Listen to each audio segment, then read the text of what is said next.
Okay, this is the included pedal board that comes with the Coreblade. In the top right of the amp, you'll see Clean, Drive, Ultra 1, and Ultra 2. Now, starting with the clean tone, Hughes&Kettner have been very well known for 20 plus years for developing a brilliant clean tone. That had to be in this amp because heavy metal players, although we use crunch, crunch in the heavy tones, we have heavy metal music comes from classical, it comes from blues, it comes from many different styles of music, and we do have to have a great clean tone. One thing about the clean tone that metal players need is a loud, loud clean sound.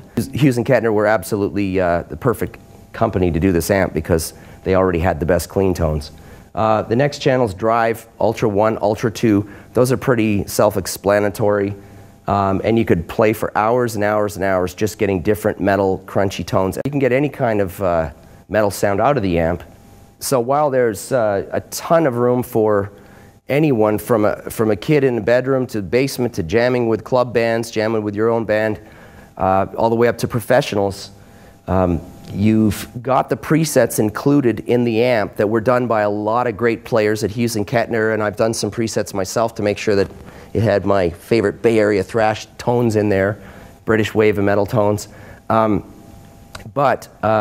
You've got 32 banks, and in each bank it has the A, B, C, D. So whatever 4 times 32 is, that's 128, yeah, exactly.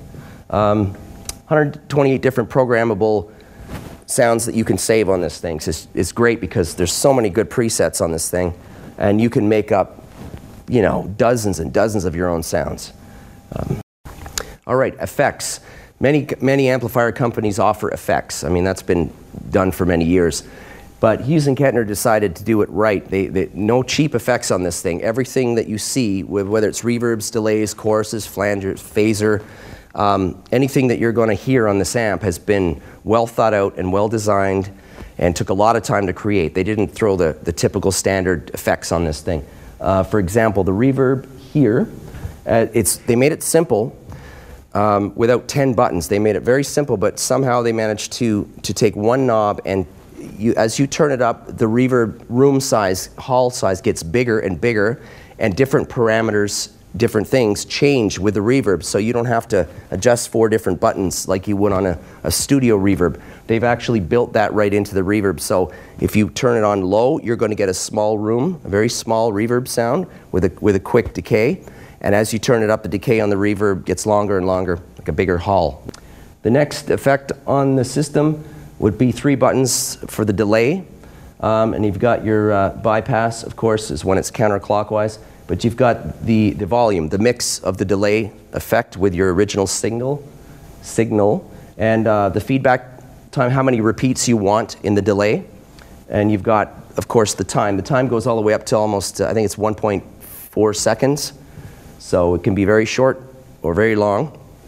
And that's really cool because it saves you having to have delay pedals and all that. So the guitar players, you don't need as many effects pedals. Now we've got a pretty ingenious way of doing it. Instead of having more buttons for a flanger, chorus, and phaser, they've included 1 button to decide which of those you want. So that's the type button here. The intensity is how much of that, the mix of the original signal with the effects, how much effect do you want on the sound? Yeah, that's it. And then you've got more of your typical volume, presence, resonance, treble, mid-range, bass, and of course, the metal player's requirement, the gain. And beside the gain, you've got the boost. So now you've got quite a lot of parameters to adjust how much and which type of metal sound you want to get on your guitar. For my band, we like the Bay Area thrash sound, you know, the Metallica, Exodus, Slayer sound, mixed with a bit of the British Judas Priest, Maiden sound, and with some of the thrashy Creator Destruction, even all the way back to the Scorpions. So you're able to get any of the sounds you want in metal on this stuff. But the cool thing about this amp is Hughes&Kettner spent the time to create a real metal amp, not just a crunchy, loud, tune your guitar down amp. This is a real classic metal amp that brings back memories of all the classic 80s amps and puts it into one with a modern sound. And that's my speech. This is a fucking great amp.